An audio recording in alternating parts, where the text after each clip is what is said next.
Bismillahirrahmanirrahim. Assalamualaikum warahmatullahi wabarakatuh. Puji syukur kita panjatkan kehadirat Allah Subhanahu wa Ta'ala yang telah memberikan kesempatan kepada kita sehingga kita dapat melaksanakan pembelajaran daring pada pagi hari ini. Pada kesempatan kali ini, saya akan membahas materi mengenai indeks harga dan inflasi, di mana materi ini merupakan salah satu materi yang diajarkan di kelas 11 SMA. Adapun indikator pencapaian kompetensi yang akan saya sampaikan pada pagi hari ini ada 5. Yang pertama mengenai pengertian indeks harga, yang kedua mengenai tujuan dan peranan indeks harga, yang ketiga mengenai macam-macam indeks harga, yang keempat mengenai metode perhitungan indeks harga, dan yang kelima ada mengenai indeks harga berantai. Langsung saja kita bahas materi yang pertama, yaitu mengenai pengertian indeks harga. Pengertian indeks harga. Indeks harga merupakan suatu ukuran statistik yang menyatakan perubahan-perubahan harga dari satu periode ke periode yang lainnya. Menurut pendapat lain, indeks harga adalah perbandingan antara harga rata-rata tahun yang dihitung dengan harga rata-rata barang pada tahun dasar.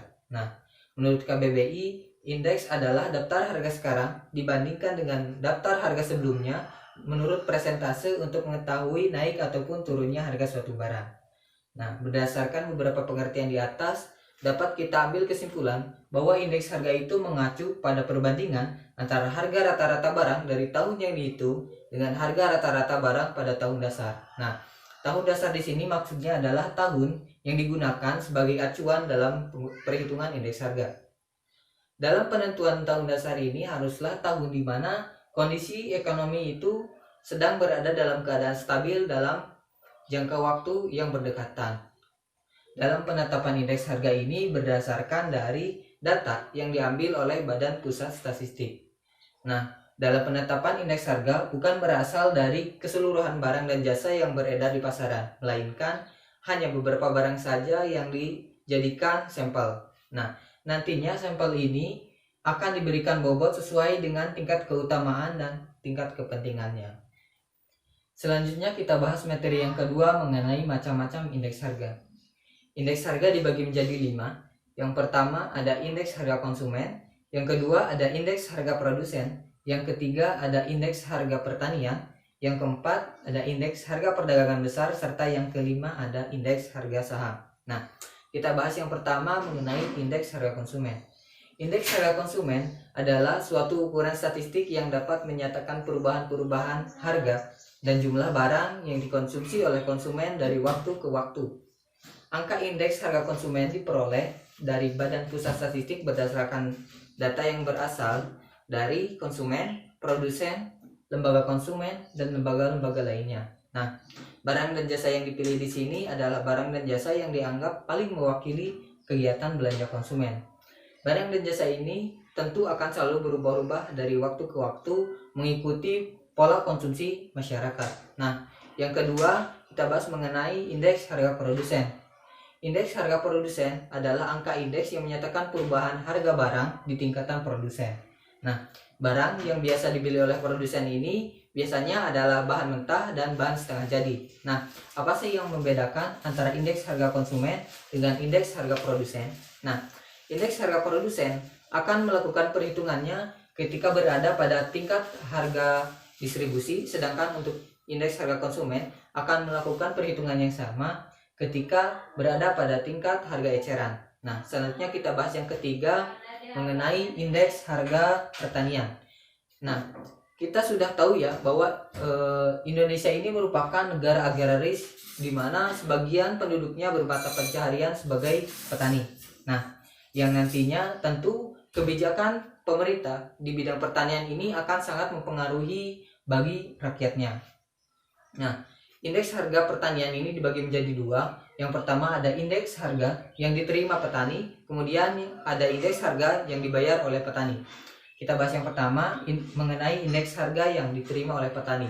Indeks harga yang diterima oleh petani ini adalah sebuah ataupun sejumlah harga yang diterima oleh petani berdasarkan hasil produksi dari pertaniannya. Sedangkan untuk indeks harga yang dibayar oleh petani adalah sejumlah harga yang dibayarkan oleh petani agar petani itu dapat melakukan produksi dalam pertaniannya. Nah, kita bahas yang keempat mengenai indeks harga perdagangan besar. Indeks harga perdagangan besar ini adalah angka indeks harga yang menyatakan perubahan harga pada komoditas harga barang yang dijual di suatu daerah.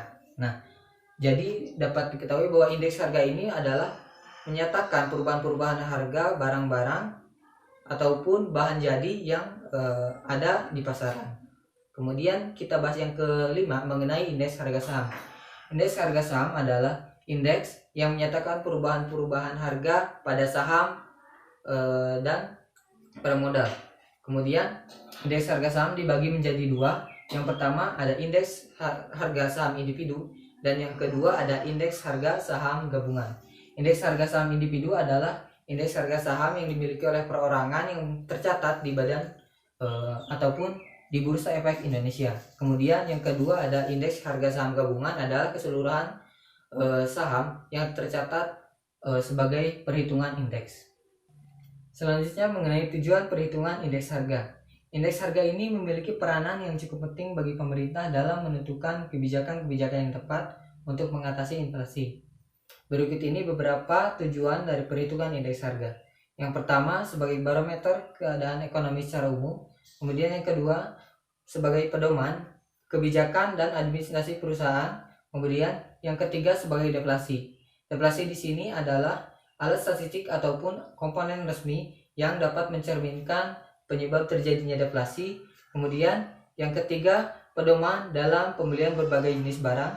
Serta yang terakhir ada sebagai pedoman bagi perusahaan untuk menentukan gaji buruh dan juga menyesuaikan gaji buruh ketika terjadinya inflasi. Nah, indeks harga ini memiliki peranan yang sangat penting dalam perekonomian nasional. Indeks harga ini dapat digunakan untuk berbagai hal. Misalnya yang pertama sebagai pengukur kegiatan perekonomian secara general. Kemudian yang kedua sebagai gambaran tentang tren dalam perdagangan. Dan yang ketiga sebagai rujukan bagi para pedagang untuk menentukan harga barang dagangnya, juga sebagai rujukan untuk menentukan jumlah barang yang akan diproduksinya. Kita bahas selanjutnya materi yang keempat, yaitu mengenai metode perhitungan indeks harga. Metode perhitungan indeks harga yang akan saya bahas ada 5. Yang pertama mengenai metode last payer, yang kedua mengenai metode Pasce, yang ketiga mengenai metode Drobis dan Bowley, kemudian yang keempat mengenai metode Irving Fisher, dan yang kelima mengenai metode Marshall Edwards. Nah, langsung saja kita bahas yang pertama mengenai metode last payer. Perhitungan dengan metode last payers ini memiliki rumus yaitu IL sama dengan sigma PN dikali QO per sigma PO dikali QO kali 100%. Nah, untuk keterangannya, IL adalah angka indeks last payer, kemudian PN adalah harga tahun yang akan dihitung indeksnya, kemudian PO adalah harga tahun dasar, dan QO adalah kuantitas pada tahun dasar. Nah, untuk lebih jelasnya perhatikan contoh berikut ini. Nah, pada tabel dapat kita lihat di mana nilai dari sigma PN dikali QO sama dengan 210.000 dan nilai dari sigma PO dikali QO sama dengan 200.000. Nah, berdasarkan data di atas, maka indeks last payer-nya dapat dihitung sebagai berikut.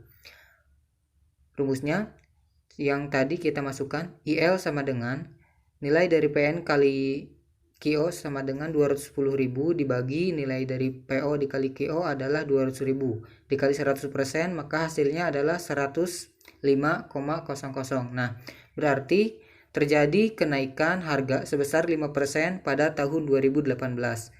Kemudian kita bahas yang kedua mengenai metode Pasce. Nah, silahkan kalian perhatikan gambar berikut ini. Metode Pasce memiliki rumus sebagai berikut. IP sama dengan sigma PN dikali QN dibagi sigma PO dikali QN dikali 100%. Nah, keterangannya IP sama dengan angka indeks Pasce, kemudian PN adalah harga tahun yang dihitung angka indeksnya, PO adalah harga pada tahun dasar, dan QN adalah kuantitas tahun yang dihitung angka indeksnya.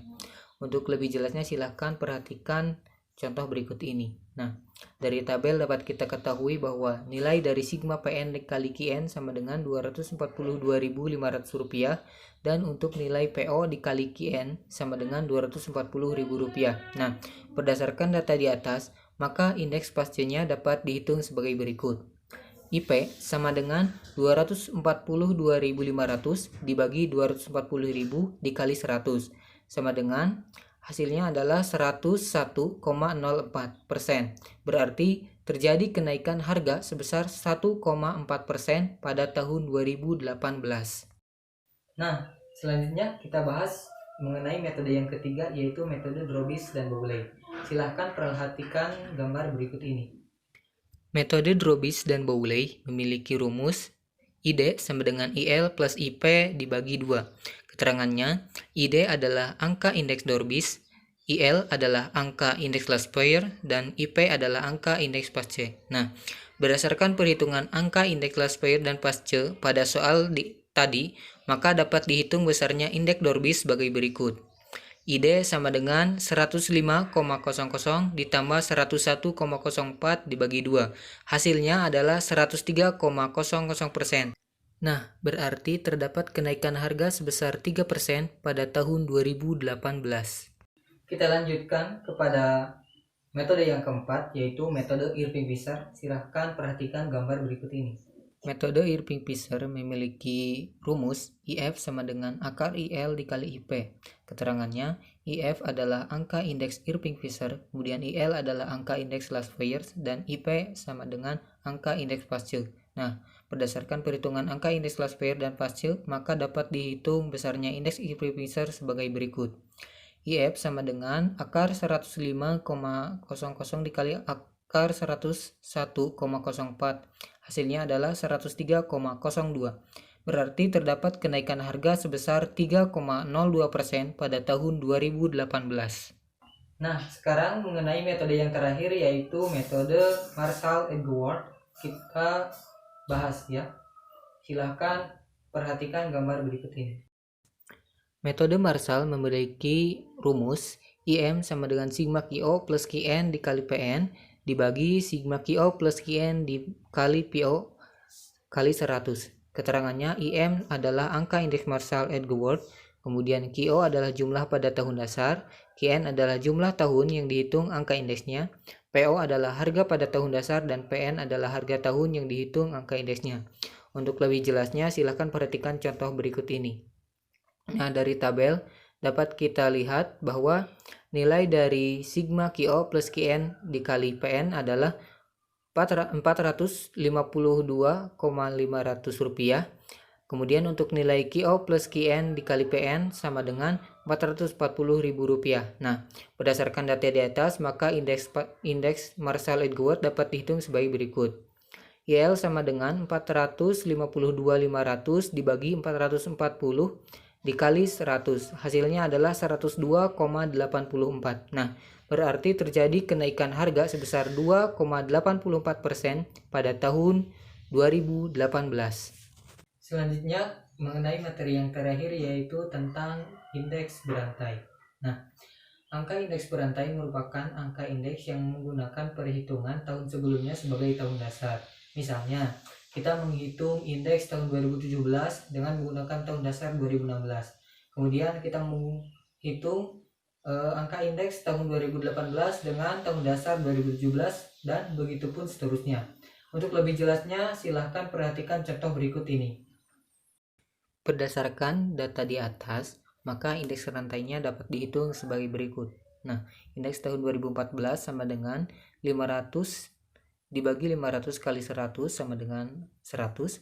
Kemudian untuk indeks tahun 2015 adalah 600 dibagi 500 dikali 100, ada hasilnya 120. Kemudian indeks tahun 2016 sama dengan 700 dibagi 600 dikali 100, hasilnya adalah 116,67.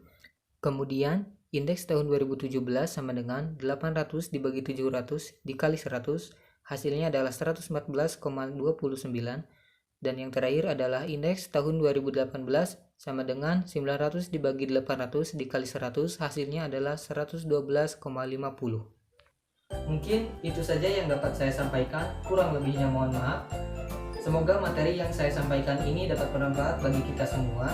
Dan satu pesan saya, tetap jaga jarak, jaga kesehatan, dan patuhi protokol kesehatan. Billahi taufiq wal hidayah. Wassalamualaikum warahmatullahi wabarakatuh.